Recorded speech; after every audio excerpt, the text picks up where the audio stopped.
Okay guys, welcome po ulit sa Chamberworks Richbone Channel. Ang topic po na pag-uusapan po natin yun ay tungkol po sa EPS, Electronic Power Steering ng Hyundai Accent. Marami na rin pong nasisiraan ng mga power steering, no, ng Hyundai Accent. So, syempre bago po natin simulan, intro po muna tayo.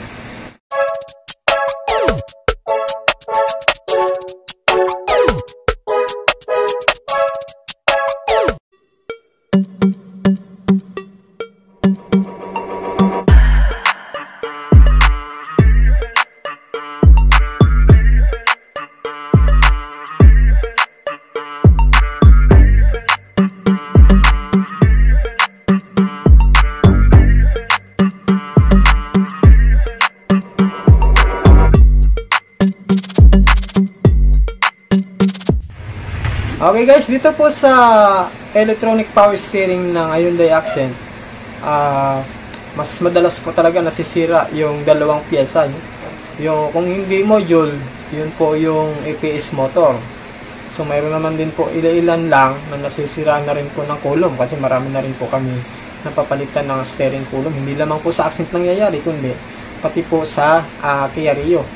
So yung pag-check po natin para malaman po natin kung ano talaga yung sira, kasi dalawa lang po yung sira o kaya tatlong pyesa lang naman talaga yun yung dapat masira para matigas, kaya matigas po yung ating power steering, no? Una-una check po natin yung motor.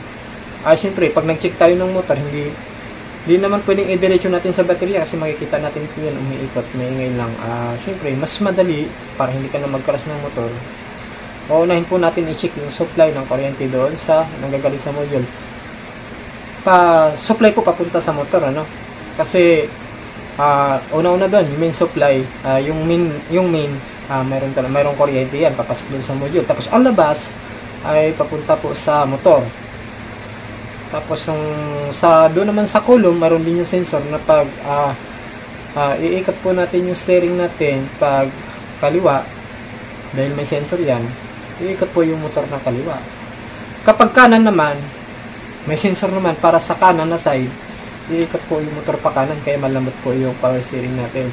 Kaya merong iba, malambot sa kanan, matigas sa kaliwa. At saka dito sa video na to, meron kayo maririnig na grinding sound.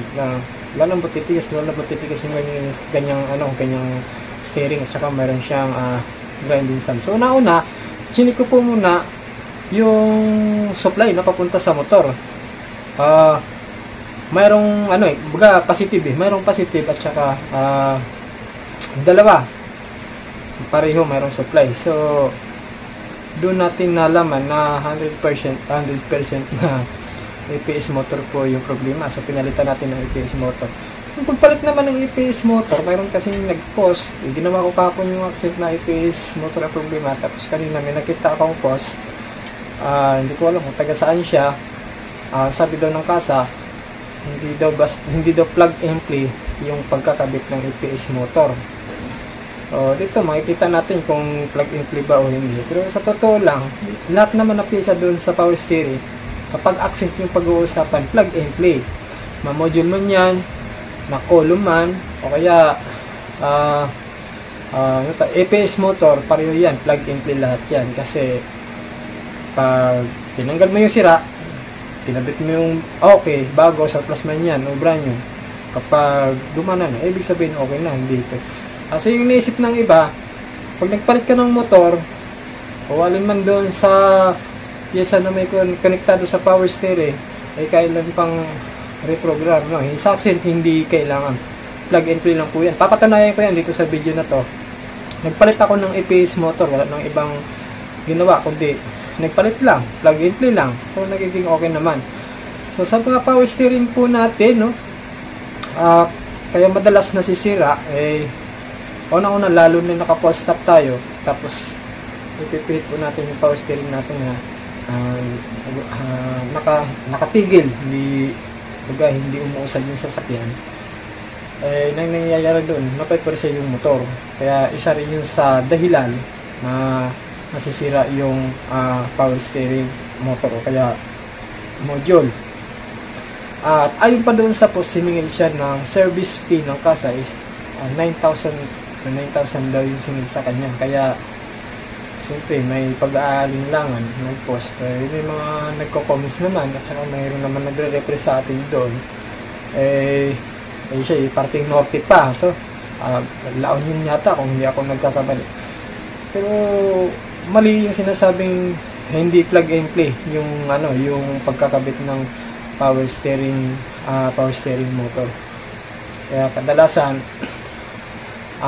yung module naman, pag nasisira naman yung module, kasi yung iba marami na rin talaga nasisiraan din ng EPS module. Kapag chinik mo yung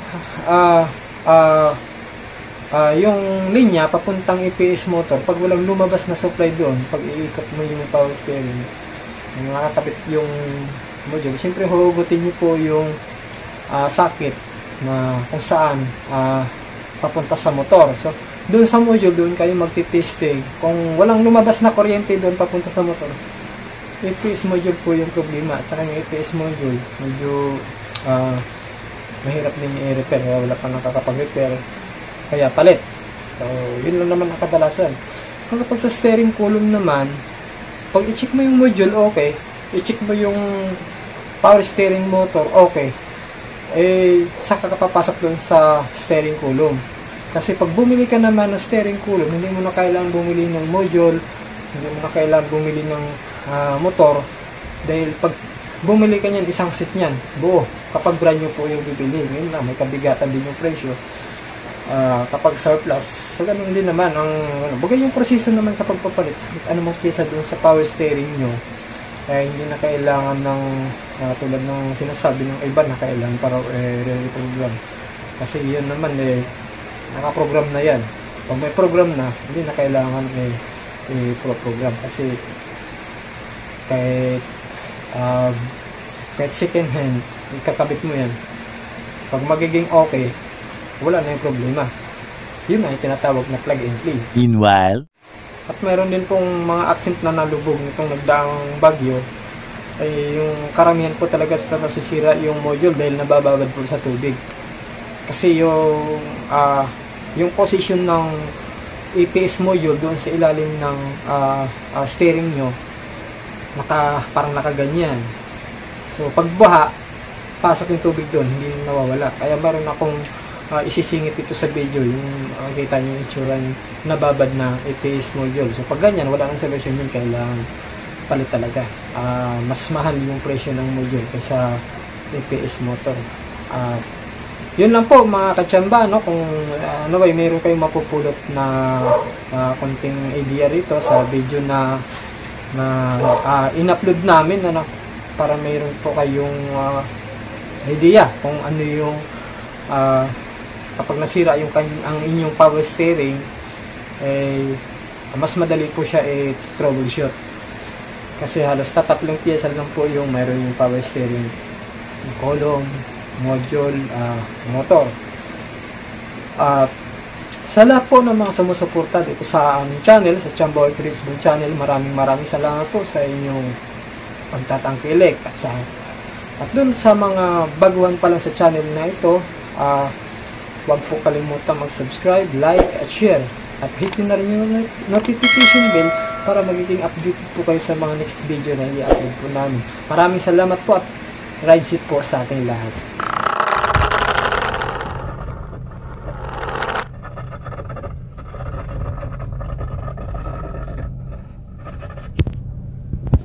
Talagang medyo mayroong grinding sound talaga yung kanyang steering.